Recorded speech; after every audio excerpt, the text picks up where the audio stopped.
Ada 7 penyakit utama ya yang menghantarkan ke kematian pada wanita, memendekkan umur wanita adalah 1 jantung tadi, kanker payudara, kanker serviks, kanker ovarium, diabetes penyakit kencing manis ya, gagal ginjal dan anemia. Dan satu lagi yang juga penting adalah kehamilan. Kenapa? Karena di Indonesia setiap tahunnya itu ada 15.000 wanita yang meninggal setiap tahun. Karena apa? Karena komplikasi kehamilan, perdarahan, dia nggak bisa dapat transfusi, terlambat menolongnya.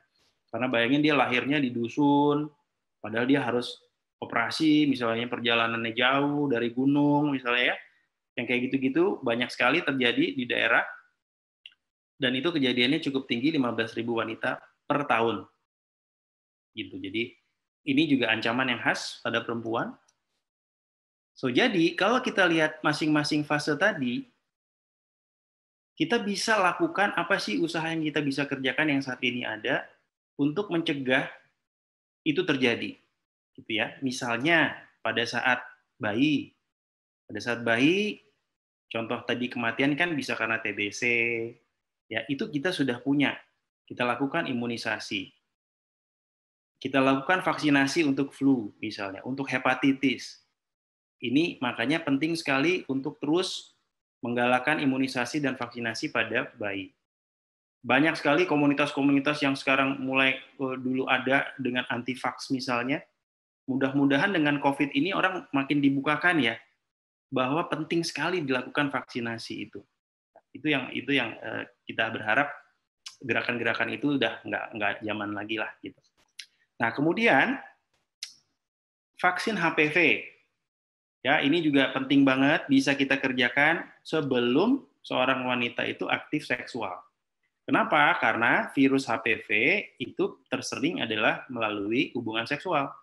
Itu sebabnya disarankan untuk pemberian vaksin sebelum dia aktif seksual. Jadi kira-kira SMP itu udah bisa kita berikan. Supaya pada saatnya dia aktif seksual, dia sudah punya kekebalan terhadap vaksin HPV-nya. Ya, di negara-negara maju ini sudah dilakukan secara mass program. Di Indonesia belum banyak, beberapa kota sudah mulai, misalnya di Jakarta, itu sudah mulai untuk anak-anak SD diberikan vaksin HPV. Misalnya, itu bagus banget. Kenapa? Karena dengan begitu, kalau kita udah pernah ketemu pasien kanker serviks, aduh itu kasihan banget. Kita udahlah sakit, dan lain sebagainya, hubungan suami istri juga terganggu, berdarah-berdarah terus. Yang terjadinya justru di umur-umur dia yang sangat produktif. Jadi di umur 40-an tahun, di puncak-puncak karirnya justru itu terjadinya. Itu kan sayang banget, padahal bisa dihindari ya. Bisa dihindari ya. Kalau sebelum aktif seksual itu setelah mens atau sebelum haid, Bang? Maksudnya sebelum dia dapat haid atau sesudahnya? Sesudah dia dapat haid pertama? Nggak masalah, sebelum haid juga nggak masalah. Sebelum haid nggak apa-apa ya? Makanya anak SD juga nggak apa-apa ya kalau yang belum. Nggak apa-apa. Jadi haid nggak menentukan sih. Dia bisa terjadi karena semakin dia dini, usianya dini melakukan hubungan seksual, itu lebih beresiko. Secara anatomi, serviksnya itu lebih beresiko tuh, Tin, untuk kena virus. Karena dia lebih terpapar.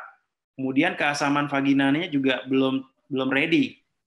Karena dia lebih nggak asam pada usia yang lebih muda. Itu sebabnya pernikahan dini misalnya, masih SD. Pernikahan dini itu umur berapa, Bang? Saya jadi ngeri nih. Kenapa? Saya jadi ngeri, jangan-jangan saya termasuk lagi.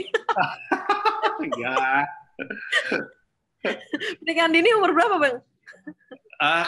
Kalau yang disarankan kan sekarang untuk perempuan itu paling nggak 21 tahun. Ya.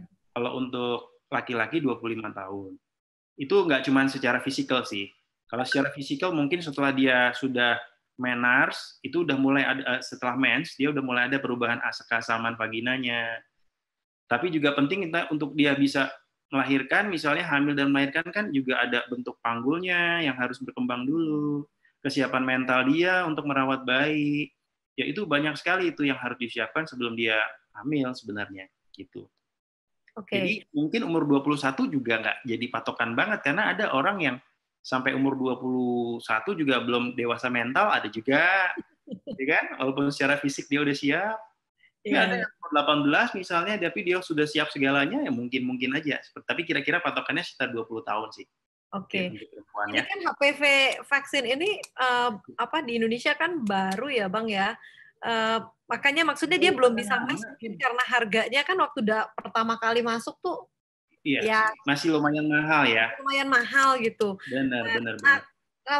Tapi kalau tadi kan dia paling baik diberikan sebelum aktif seksual. Tapi kalau udah kelewatan sebetulnya, cuman waktu itu saya mikirnya walaupun udah kelewatan, saya waktu itu umur berapa ya, 10 tahun yang lalu, itu dia melindungi nggak? Sebenarnya dia efektif. Tetap melindungi. Kenapa? Karena vaksin virus HPV itu banyak tipenya ternyata. Jadi paparan terhadap satu tipe belum tentu dia memberikan kekebalan terhadap tipe yang lain. Gitu. Tapi kalau nggak salah kan ada pilihannya itu dia melindungi tipe yang mana gitu kan Bang ya, kalau nggak salah ya? Iya, tapi apapun tipe vaksinnya, semuanya dua-duanya bagus, kita bisa pakai, karena itu adalah menyasar tipe-tipe yang paling sering ya kejadiannya di Indonesia. Jadi nggak usah terlalu pusing mau pilih yang mana, semuanya bagus. Yang penting divaksin. Iya, yang penting vaksin. Yes. Nah, yang penting juga adalah edukasi nih, Tin. Edukasi tentang kesehatan seksual dan kesehatan reproduksi. Terutama mulai remaja nih kita kasihnya. Kenapa? Karena usia remaja, dia secara fisik, biologis, itu sudah mulai sempurna. Ya, dalam artian hormonnya semua udah terbentuk. Udah mulai haid kan. Kalau haid itu menunjukkan sebenarnya kerja hormon dari otak yang namanya hipotalamus, hipofisis, sampai ke indung telur, itu sudah bekerja. Atau dalam kata lain, dia udah bisa hamil. Gitu. Sexual drive-nya sudah ada. Apalagi banyak paparan-paparan media yang membuat dia juga lebih aware terhadap hal itu. Tapi banyak tidak disertai dengan pengetahuan dan skill tentang hal tersebut. Gimana caranya supaya dia mempunyai kehidupan seksual yang baik. Nah, kehidupan seksual yang baik itu ada 3. Dia harus safe, harus aman, ya, tidak menyebabkan penyakit. Ya, kemudian dia juga harus responsible. Yang ketiga, satisfying, kalau WHO itu bilang. Jadi memuaskan, tapi harus aman, dan harus responsible. Nah, itu dia pertanyaannya. Tentu saja, kuncinya edukasi. Yang belum menikah, ya kan tentu saja secara sosial dia nggak mungkin dong hamil. Ya kan? Iya. Jadi begitu dia hamil, pasti itu udah membuat suatu masalah besar dalam kehidupannya.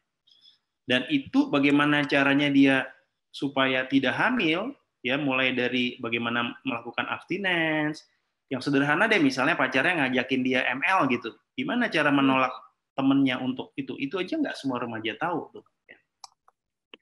Dia banyak belajar dari teman-temannya aja, malah justru salah belajarnya, gitu ya. Nah, itu untungnya sekarang kita sudah mulai mencoba memasukkan edukasi yang baik ke sekolah-sekolah. Jadi usia sekolah udah mulai diperkenalkan, mulai anatomi, fungsi-fungsi bahwa dia begitu mens dia udah bisa hamil, begitu dia berhubungan seksual itu udah bisa terkena infeksi. Jadi pendidikan itu yang lebih penting supaya seorang wanita itu bisa bertanggung jawab terhadap dirinya gitu. Selanjutnya adalah pada saat dia siap untuk hamil. Nah, di sini pentingnya untuk menyiapkan kehamilan. Karena kan orang begitu dia udah nikah udah dianggap siap hamil, padahal kan belum tentu. Apakah untungnya nih, contoh di Jakarta sekarang kita sudah ada program namanya Catin.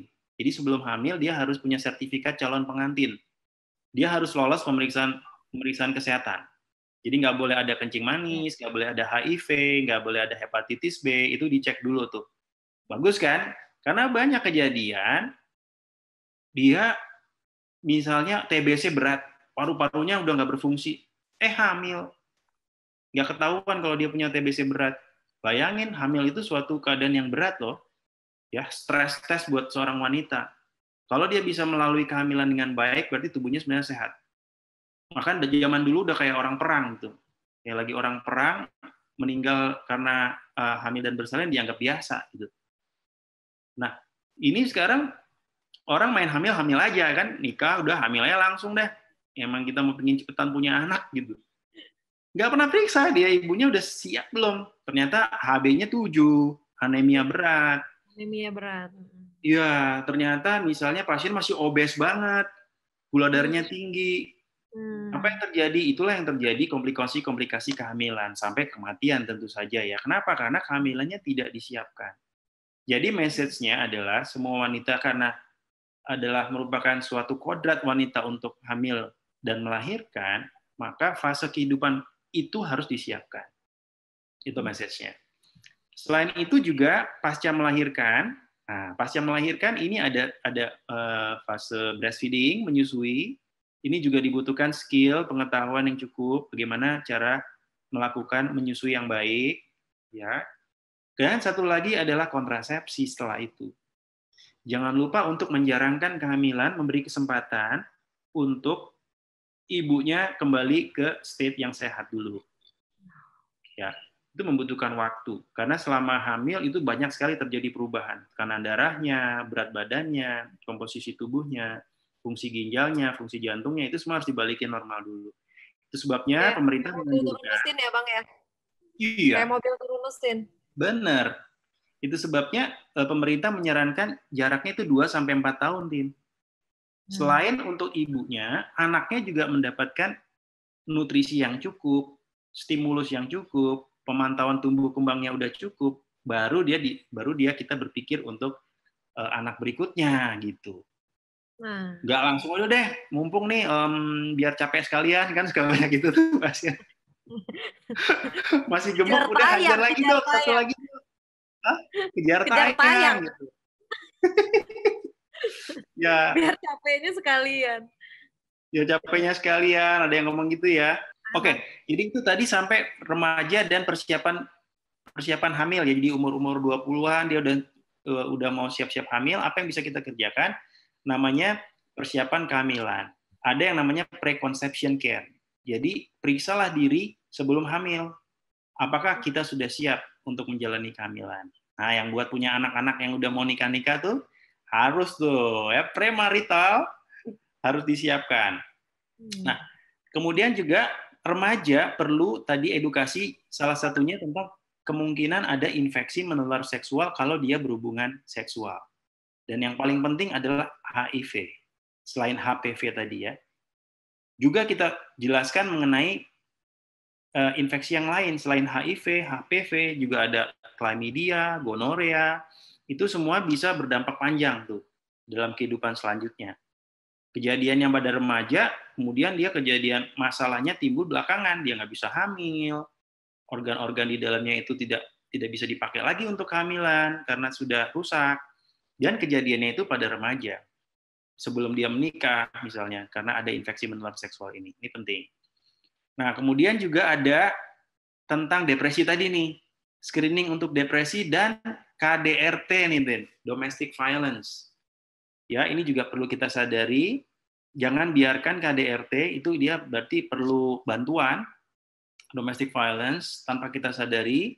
Tadi setiap hari ada stimulus yang nggak bagus dalam otaknya, dia pasti kesehatannya pasti sangat berpengaruh. Jadi itu harus diberesin juga. Nah, kemudian kalau dia udah umur 40-an, ya ini harus lebih hati-hati, yaitu kanker payudara. Kanker payudara bisa kita screening dengan melakukan mamografi, ya, atau sekarang lebih canggih lagi kita bisa menggunakan screening darah untuk melihat gen-gen tertentu yang berisiko, yang kita sebut BRCA, ya, BRCA1, BRCA2. Nah, tes ini penting supaya kita early diagnosis ya, jadi mengenali secara dini, karena semakin cepat kita tahu penyakitnya, kalau kita tangani dia bisa sembuh 100%. Tapi kalau kita terlambat, udah jadi kanker, apalagi yang udah metastasis, ya itu udah terlambat. Apapun pengobatannya, keberhasilannya jadi rendah. Umur 35-40 juga kita mulai diabetes screening. Nah, ini pasti sering ya medical check up kalau dia karyawan, biasanya sebelum masuk kerja udah dicek. Ini penting sekali, karena umur 35-40 ke atas sudah mulai ada, apalagi kalau ada keturunan dari keluarganya, bapak ibunya menderita diabetes, itu harus lebih hati-hati. Nah, selanjutnya, ternyata kanker serviks tadi kan bisa ya kita cegah dengan HPV, tapi kanker ovarium, indung telur, itu sayangnya sampai sekarang nggak bisa, Tin. Belum ada caranya mendeteksi dini. Jadi mau nggak mau, kita harus spend waktu dan juga tenaga dan prioritas finansial untuk melakukan check up nih tahunan. Jadi check up tahunan selain kita ngelihat pap smear untuk serviks misalnya, juga melakukan pemeriksaan USG untuk melihat bagaimana endometrium ini rahim dalam dan indung telur. Ke dokter kandungan untuk melihat apakah ada kista misalnya ya. Itu bisa kelihatan dari awal sehingga kita bisa tahu kapan harus dipantau sebelum dia menjadi kanker beneran. Dan satu lagi adalah kardiovaskular. Tadi karena penyebab kematian kan nomor 1 tetap jantung ya, bukan kanker. Nomor 1 tetap jantung. Jadi walaupun wanita itu sebelum dia menopause itu lebih berisikonya lebih kecil dibandingin laki-laki. Karena konon kabarnya hormon estrogen itu bersifat kardioprotektif. Jadi kalau belum menopause jarang sekali wanita yang kena serangan jantung, Tin. Tapi once dia menopause, resikonya jadi sama, bahkan lebih tinggi. Gitu. Jadi tetap harus hati-hati kardiovaskular nih, ya hipertensi harus terkontrol, ya kadar asam urat, tadi gula darah sudah dilihat, kekentalan darah, karena nanti hubungannya dengan selain jantung adalah stroke. Nah, ya kan? Stroke ada 2, ada yang karena hipertensi atau karena ada sumbatan pembuluh darah ke otak, yang biasanya karena kekentalan darah. Itu juga bisa dicek dengan pemeriksaan medical check up. Jadi kalau nanti teman-teman mau medical check up, tolong dilihat komponennya apa aja, karena ternyata ada yang lengkap, ada yang nggak lengkap juga, Tin. Gitu. Ada yang komponennya ternyata nggak ada pemeriksaan oleh dokter kandungan, bisa kayak gitu. Ya, nah, jadi pilihlah yang mainnya bagus, lebih lengkap.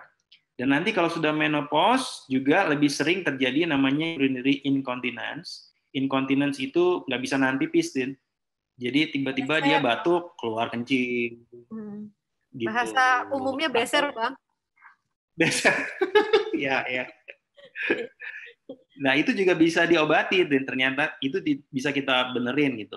Walaupun memang ini nggak menimbulkan kematian, tapi dia bisa menimbulkan disability nih, gangguan untuk kerja, misalnya gitu ya, nggak nyaman. Tapi memang berarti gangguan nggak bisa nahan pipis itu di perempuan ya, memang lebih banyaknya, Bang? Ya, karena proses melahirkan dan hamil dan melahirkan sih, Tin. Kalau lewat bawah, Bang. Kalau lewat perut, gitu. Bang, ngaruh nggak, Bang? Nah, sama. Walaupun sesar itu pada saat hamil sendiri dia udah bikin tonus otot-ototnya berubah. Nggak sekencang awalnya, Tin. Dia pasti akan lebih kendor. Iya, ya kan? Kendor, ya. Ini bisa dibenerin, Tin. Oh, bisa. Pakai? Ya, dengan exercise salah satunya. Oh ya, oke. Ya, dengan stimulus exercise atau alat-alat yang lebih baru ya, ada laser namanya dan lain sebagainya. Tapi yang paling penting sebenarnya aktivitas fisik sih, dengan melatih otot-otot tersebut. Okay. Gitu. Ini menarik banget. Ini slide ini kayaknya layak screenshot nih, Bang. Karena ternyata boleh. Gimana perempuan dari bayi sampai tuanya itu membutuhkan perhatian di masing-masing stage gitu ya, Bang ya. Benar. Ini soalnya saya jadi ini akan membuat jadi ibu-ibu yang punya anak perempuan jadinya lebih ngeh dari sejak anaknya masih bayi gitu ya, bahwa mereka butuh perhatian di setiap stage gitu. Nah, ini saya mau ke ini sebentar, Bang, yang kalau YouTube ya, boleh. Iya, yang dari YouTube ini soalnya lumayan banyak nih pertanyaannya. Kalau ada ini boleh. Dari Herlianti nih kayaknya kenal. Pendarahan terus-terusan dari haid hari pertama sampai 3 minggu nggak berhenti. Dicek ke dokter di USG transvaginal katanya nggak ada apa-apa, rahim bersih, sehingga dicurigai karena hormon estrogen yang tidak naik. Pertanyaannya gimana cara menaikkan hormon estrogen secara alami sehingga tidak perlu pakai obat dokter, karena obat dokter bikin efek mual dingin kayak orang mabok hamil muda. Oke. Ya, salah satu keluhan yang paling sering adalah perdarahan di luar haid ya. Jadi perdarahan haid yang tidak normal gitu. Jadi semua perdarahan pada wanita itu selain haid itu kita anggap nggak normal. Gitu. Jadi dia harus haid yang normal kan kita tahu ada siklusnya 24 sampai 34 hari. Kemudian jumlah perdarahannya sekitar 2-3 kali ganti pembalut per hari. Lamanya antara 2 sampai 7 hari. Itu kalau tadi 3 minggu udah pasti ada sesuatu. Jadi itu memang harus dicari kenapa. Nomor satu yang harus dicari adalah gangguan struktur namanya.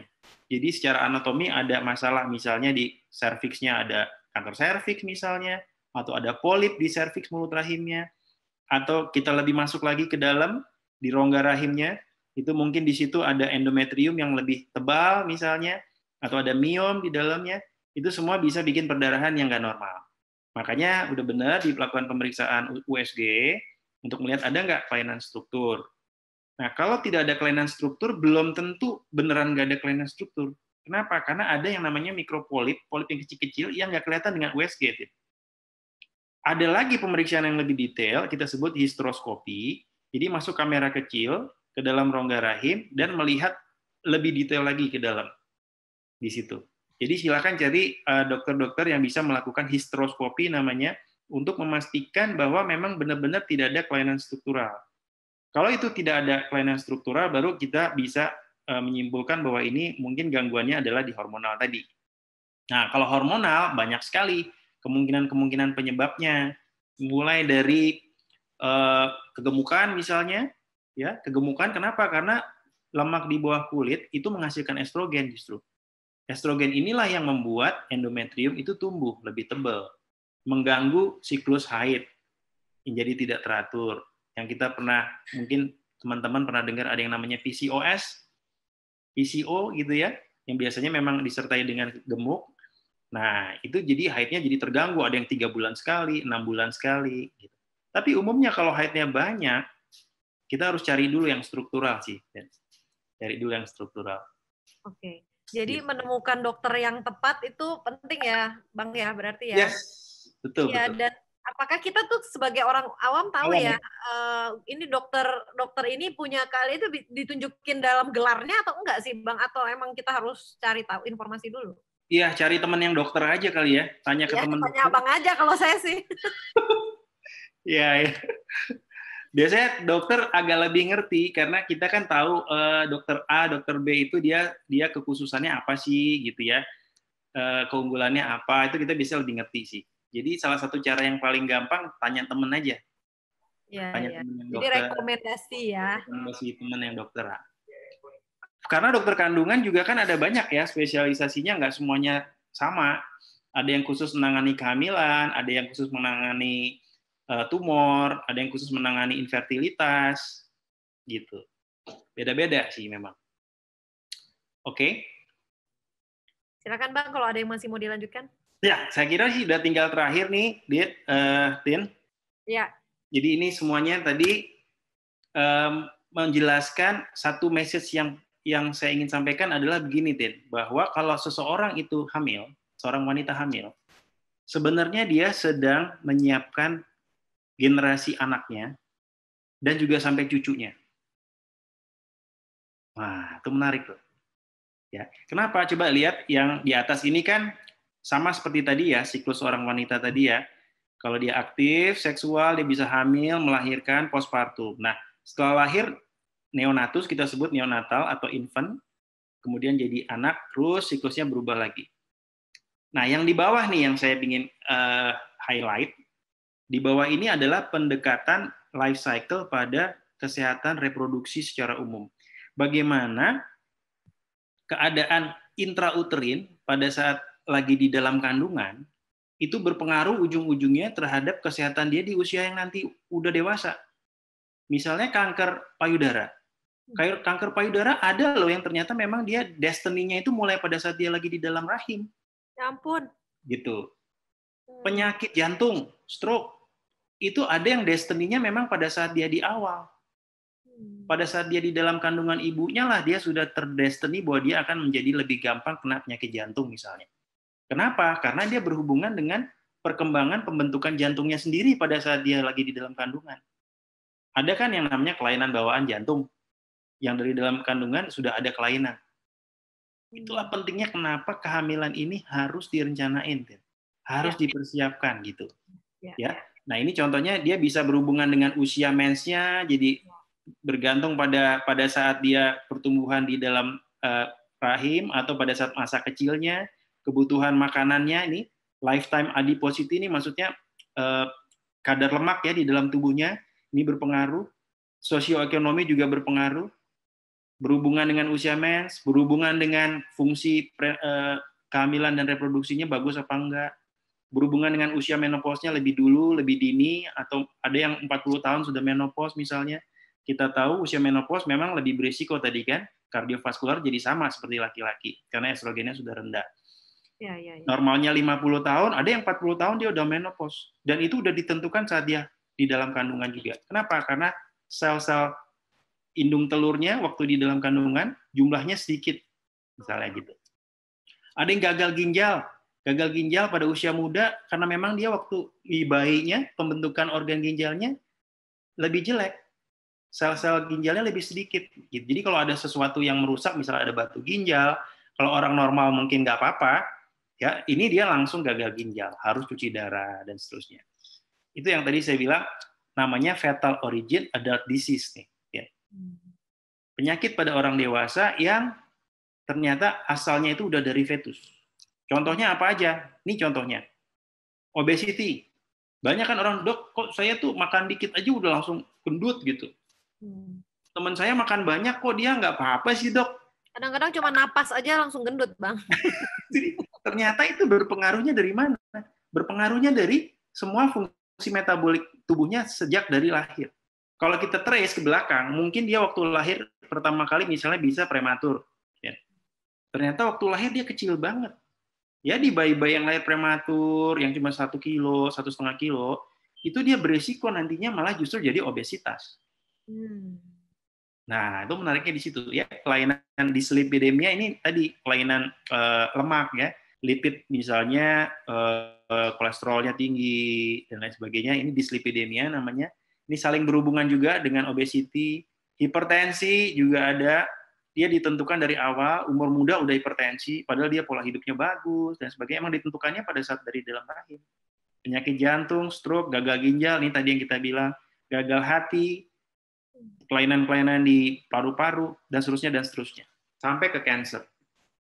Itu sebabnya message-nya adalah semua kehamilan harus direncanakan. Semua kehamilan harus direncanakan. Yes. Saya ada pertanyaan pribadi, Bang, tapi ini berhubungan sama statement terakhir Abang. Jadi hamil yang aman tuh sampai umur berapa, Bang? Oke. Disarankan kan usia reproduksi yang baik itu antara 20 sampai 35 secara umum ya. Di atas 35 dia udah lebih berisiko. Kenapa? Karena sel telur wanita itu dari awal udah dapet jatah segitu. Nggak ada sel telur baru yang diproduksi. Beda dengan sperma laki-laki. Sperma laki-laki diproduksi lagi, baru lagi gitu. Jadi kalau dia usia 40 tahun misalnya dia hamil, maka si embrio atau bayi yang dikandungnya itu berasal dari sel telur yang usianya udah tua banget. Iya. Sehingga kemungkinan dia terjadi gangguan atau penyakit bawaan akibat fungsi sel telurnya misalnya membelahnya jadi kurang bagus, pembelahannya kurang bagus, itu lebih tinggi. Kita tahu yang ada yang namanya sindrom Down dan sindrom-sindrom yang lain itu lebih banyak pada usia tua. Ya. Makanya bagusnya selesaikanlah di 20 sampai 35 tuh. Selesaikanlah tugas Selesaikan di situ sampai 35. Habis itu juga kan banyak yang harus di-pursue juga ya setelah 35 kan. Ya, dan bapak-bapak harus ikut dengar juga, Bang. Itu bapak-bapak harus ikut dengar juga. Oke. Karena kan itu kerjasama. Iya, benar. Iya, benar. Nah, ini BKKBN nih, Tin. Iya. Ya, ini BKKBN, Badan Kependudukan dan Keluarga Berencana Nasional. Masih ingat ya, zaman dulu kan kita ada lagunya kan? Ada. Keluarga Berencana gitu ya. Nah, sekarang Pak Kepala BKKBN, kebetulan Dr. Objin tuh, dia sedang membuat suatu logo baru nih. Logonya udah bukan yang ibu-ibu yang bapak-bapak yang kayak dulu. Sekarang logonya seperti ini. Nah, karena masalah keluarga berencana ini banyak berhubungan dengan orang-orang muda, ya, pasangan baru kan ya, milenial nih sekarang nih, yang lagi mau hamil kan orang-orang milenial, zilenial bahkan ya. Makanya sekarang pendekatannya kepada anak-anak muda tuh. Makanya dulu pendekatannya 2 anak cukup. Sekarang jargonnya bukan 2 anak cukup, Tin. Apa tuh? Berencana itu keren. Oke. Gitu. Iya, so it's not a matter of berapanya, tapi direncanakan. Direncanakan, betul. Jadi kalau mau punya anak 3-4 boleh nggak? Boleh aja.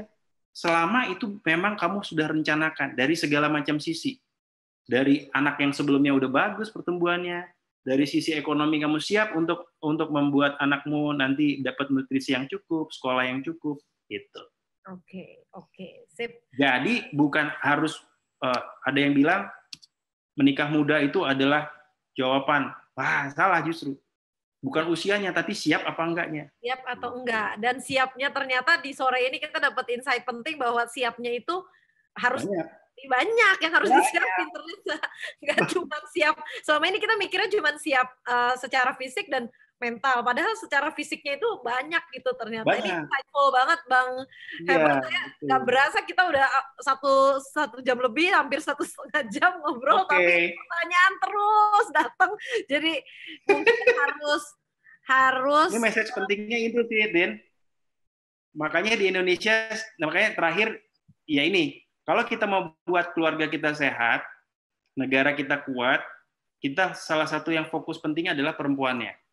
Kenapa? Karena ibu itu dalam sebuah keluarga lah menjadi awal mula dari semua pendidikan anaknya, perkembangan nutrisi anaknya.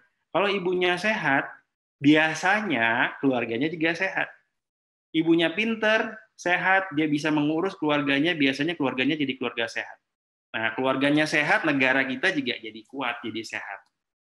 Gitu, Tin. Ini juga udah jadi jargon di WHO ya, Ban Ki-moon zaman 2006 sampai 2017 tuh dia Sekjen PBB, dia juga setuju bahwa kita harus menyelamatkan wanita nih dan anak-anak kecil. Kalau mau menyelamatkan dunia ini, gitu.